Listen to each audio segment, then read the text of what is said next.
So, greetings from Rohini College of Engineering and Technology. Myself, Manoj, presenting the video lecture. So, in this chapter, we are going to discuss some basic concepts of engineering thermodynamics.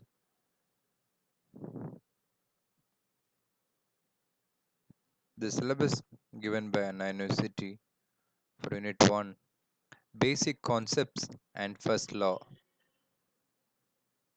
Here, we are looking at the outcome because outcome based education, as we following, explaining the basic concepts and solving the laws of thermodynamics applied to various applications. This is the outcome we're getting from Unit 1 Basic Concepts and First Law. Here we are going to discuss some basic concepts of thermodynamics. At first, everyone knows thermodynamics. So, thermo plus dynamics. The word is derived from the Greek word thermi, which represents the heat energy, and dynamics means the power. While combining the thermodynamic, the word represents the heat and power.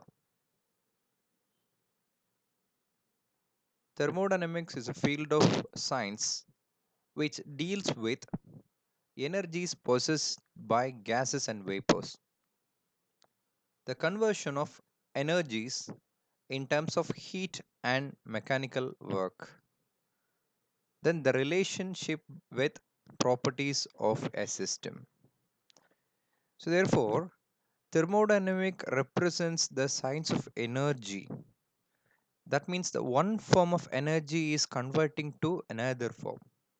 That means the heat energy given to the system is converted to any kind of mechanical work or power. So energy is nothing but the capability or ability to do any work.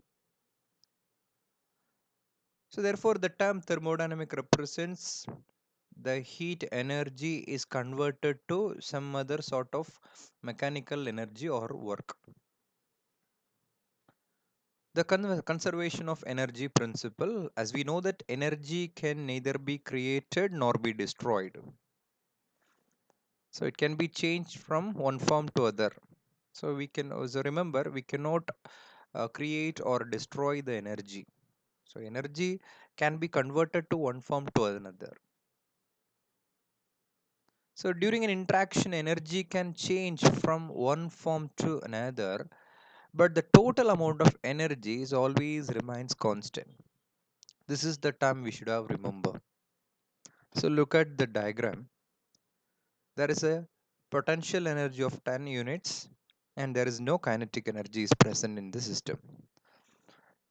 Therefore, the potential energy is equal to 10 units. Then by solving the second one, potential energy 7 units and kinetic energy 3 units, but the total energy is 10 units.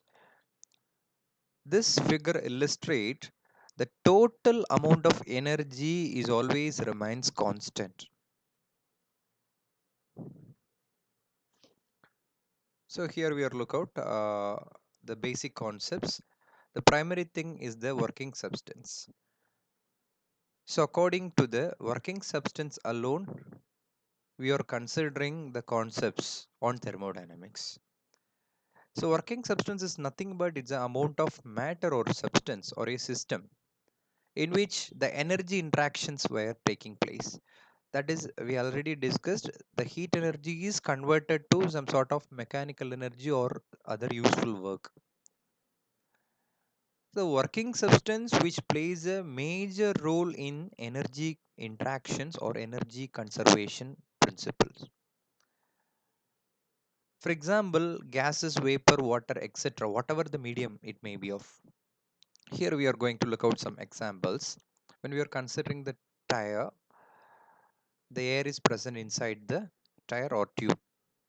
The steam, in case of power plant itself, steam power plant, we are using the steam as a working fluid. An LPG cylinder, for LPG cylinder, the LPG liquefied petroleum gas is a working fluid. So here we are illustrating some basic and essential applications. First one is a hydroelectric dam. That means a hydropower plant. Here we are using water as a working fluid.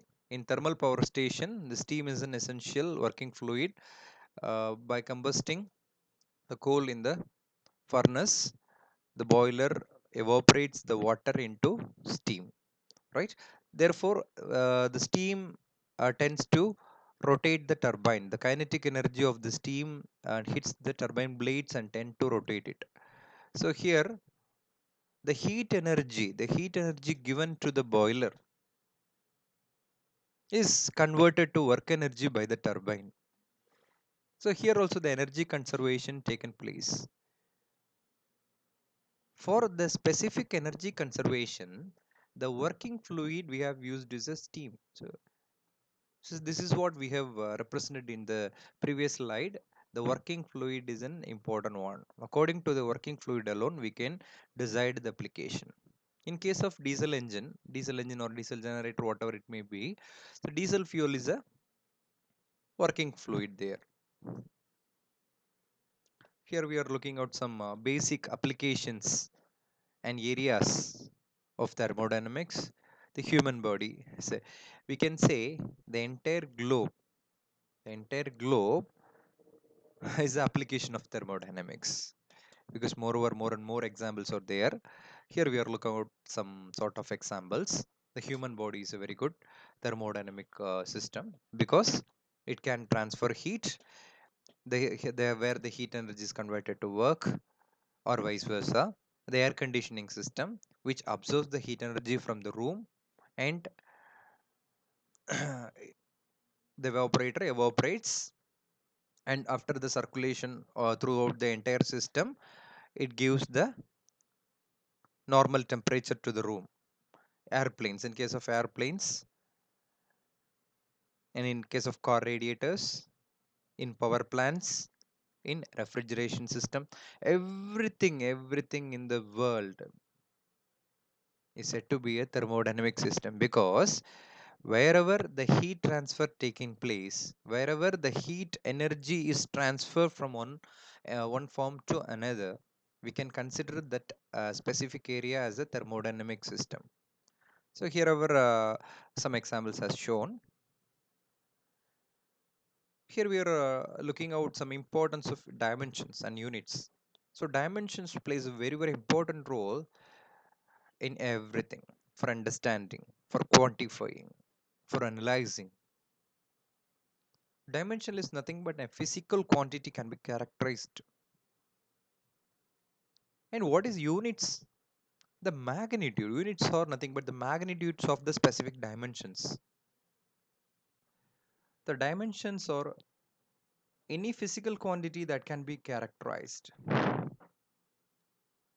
Any physical quantity. That means when you are measuring the length of any element, or when we are quantify any substance,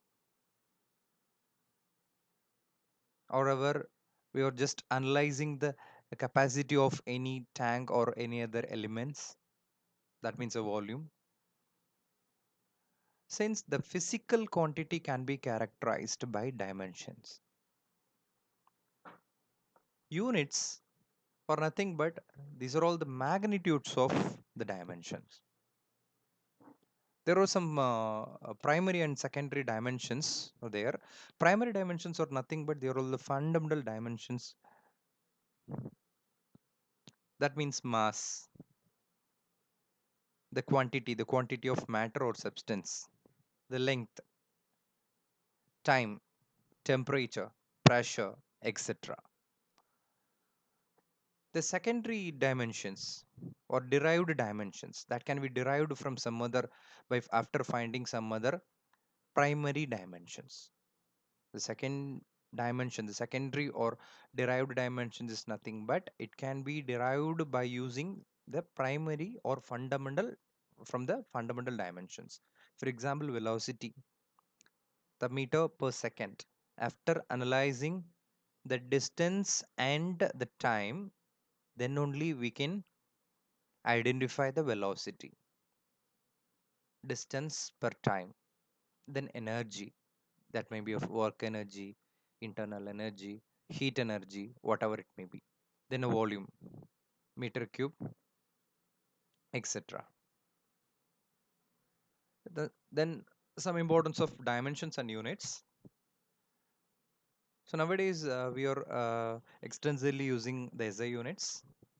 For length, meter, for mass, kilogram, time, seconds, temperature, Kelvin or degree centigrade. Say for electrical current, we're using ampere, capital A, amount of light, candela, CD, amount of matter, the mole. In English units, British units, for length they have used the foot or feet. For analyzing the mass, they have used pound, lbm. Time, seconds, temperature, Fahrenheit. So here we are looking at the dimensional homogeneity. That means we cannot add apples and oranges. Likewise, we cannot add the different units for the same dimension. When we are considering the length of two elements, one element, the given unit of the first element is in meter, and for the second element is centimeter. We cannot add both the units, since we cannot add different units for the same dimension. For example, length can be calculated, that is length can be identified by different units, that is meter, kilometer, centimeter, millimeter, whatever it may be. We can add the same units alone. This is said to be dimensionally homogeneous. The properties of working fluid or working substance, it's a very, very important one. The reason is, according to the working fluid alone, we are deciding, according to the working fluid alone, we are deciding the application of thermodynamics. Here we are discussing about the properties of fluids or the working substance. Mass is nothing but the quantity of matter of the substance. Its unit is kilogram. Its value does not change at any place. Then how it differs from the weight? What's the difference between the mass and the weight? Mass, which does not consider the acceleration due to gravity, but weight considers the acceleration due to gravity. So this is a major uniqueness between the mass and weight. So therefore, the weight is a product of mass with considering the acceleration due to gravity. W is equal to m into g. The value of the acceleration due to gravity is 9.81 meter per second square. Here another important property, density and specific gravity. So density is nothing but the ratio of mass to the total volume of the substance.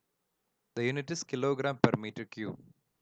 Then the specific volume, which is a reciprocal of the density, that is, specific volume is equal to the total volume to the mass of the substance. Then specific gravity, the ratio of the density of the substance to the density of some standard substance. For example, when we are considering a liquid element, the standard substance is a water. When we are considering any gaseous state substance, the standard substance is a air. Here where the ratio of the density of a substance to the density of some standard substance, right? So here look at the formula. For a liquid element, the standard fluid is rho H2, that means water, considered as water. Then specific weight, that is the weight of a unit volume of a substance. This is said to be a specific weight. The density, as I already mentioned, the mass per unit volume. Hence, the specific volume is volume per unit mass. Right here in the tabular column, it has given us some different specific gravity for the different elements. For water, the specific gravity value is 1. For blood, 1.05. Sea water, 1.025. Here some values as given. So in the left hand side, look at the example. Here they have given the total volume of the substance, total volume of the specific point, 12 meter cube, and the mass is 3 kilogram. Then what about the rho? Rho, the density. The density is nothing but mass to the volume, ratio of mass to the volume. So hence 3 divided by 12 is equal to 0.25 kilogram per meter cube. Is it right? Then the specific volume is nothing but capital V divided by M, mass. So where 12 by 3 is equal to 4 meter cube per kg. And pressure. A normal force exerted by a fluid per unit area. The force per unit area is said to be a pressure. Its unit is Pascal. 1 Pascal is equal to 1 Newton per meter square. It is also represented as in bars. 1 bar is equal to 10 to the power 5 pascals. So here some different units of pressure as given, and the conversion parameters also included in this slide. We look at the example on the right hand side. There are two different unique persons or walking or standing. The first man is slim and second man is chubby. So as you know that the normal stress or a pressure of a chubby person is much greater than the feet of the slim person, because the chubby man having more weight, so therefore at his feet or foot the stress or the pressure is higher than the slim person. It's a small example. Pressure is nothing but the force exerted per unit area. This is said to be a pressure. Yes, force exerted per unit area, F by A, the unit is Newton per meter square. The atmospheric pressure at the mean sea level is always 1.01325 bar. This is the pressure exerted by the air on the atmosphere. Here we are having some different units, converting into different units. 1.01325 bar, which is multiplied by 100, it becomes kilonewton per meter square or kilopascal. Because since we studied 1 pascal is equal to 1 pascal is equal to 1 newton per meter square. Same wise 1 kilopascal is equal to 1 kilonewton per meter square. So likewise the unit conversion as shown. Then here we are looking at the types of pressure. We are having some different types of pressure called barometric pressure, gauge pressure, vacuum pressure, absolute pressure, etc. Simply, what is gauge pressure? Gauge pressure is nothing but the pressure measured by a normal pressure gauge. The pressure measured by the pressure gauge is said to be a gauge pressure, which is always above the absolute pressure. Which is always above the absolute pressure. Then what is vacuum pressure? Vacuum pressure is also called as a negative pressure, which is less than the atmospheric pressure. Vacuum pressure is nothing but the pressure less than the atmospheric pressure is said to be a vacuum pressure. Absolute pressure is a pressure which should be read from the absolute zero pressure. When we are measuring the pressure from the absolute zero pressure is said to be a absolute pressure. So here the definition we have defined the same. Gauge pressure, it's a pressure recorded by a pressure gauge. All pressure gauges write zero pressure at atmospheric level, because as you know that we have preset the value into zero initially. Hence they actually measure the difference of fluid pressure and atmospheric pressure. Then vacuum pressure, the pressure below The atmospheric pressure is called as vacuum pressure. It is also called as a negative pressure. Absolute pressure is a pressure measured from absolute zero pressure, then temperature. We have shown the illustration with different units. First one is degree and Kelvin. We are using the same for our entire unit, entire syllabus. So it is defined as a measure of velocity of fluid particles. So temperature is defined as a measure of velocity, that means a kinetic energy of the fluid particles. It is a property which is used to determine the degree of hotness or coldness. Temperature is a property which is used to find the degree of hotness or coldness in a system. Here the standard and normal pressure and temperature STP and NTP values is given. The standard temperature is 15 degrees centigrade. The standard pressure is 760 mm of mercury. By converting it into our SI units, 101.325 kilonewton per meter square. The NTP values are the normal temperature is 0 degrees centigrade and the normal pressure is same as the standard pressure, that is 760 mm of mercury.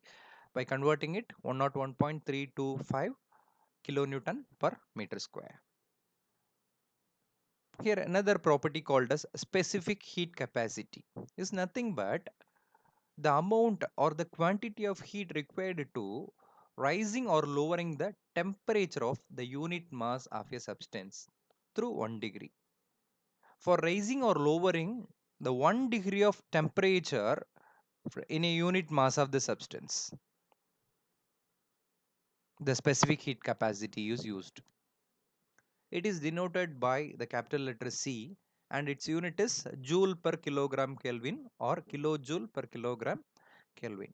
So specific heat capacity, as the name indicates, it is used to quantify, it is used to measure the quantity of heat transfer required to rise or lower the 1 degree of temperature from a unit mass of a substance.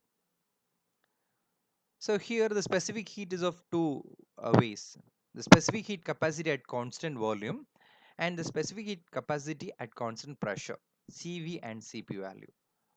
The quantity of heat transfer required for rising or lowering the temperature of unit mass of the substance through 1 degree when the volume remains constant. It is said to be a specific heat capacity at constant volume, CV. Specific heat capacity is nothing but the quantity of heat transfer or quantity of heat required to rising or lowering the temperature of 1 degree of the unit mass of the substance. At constant volume is said to be CV. At constant pressure is said to be CP. That's all. The same with constant pressure. Right?